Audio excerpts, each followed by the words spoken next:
What's up and good day mga boss? Welcome back dito sa aming shop, Aiming Ace Airsoft.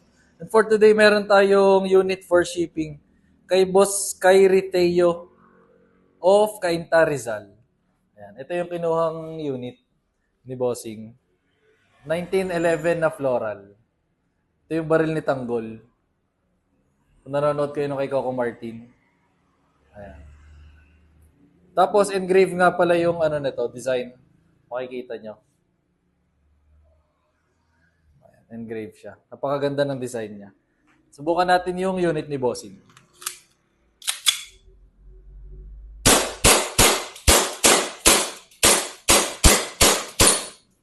Ayan. Slide lock meaning wala na siyang bala. First thing to do, release the magazine.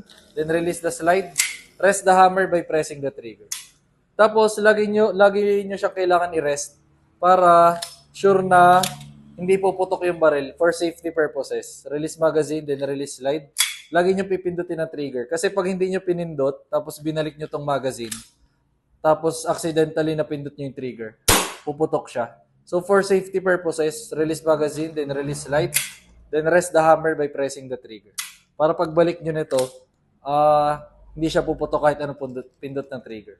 Then laging trigger finger out for safety. Unless ready ka nang pumutok, saka mo lang ipapasok dito sa trigger. Pero kapag hawak mo lang siya, laging trigger finger out for safety. Ayun lang, bossing. Process na namin to. Thank you.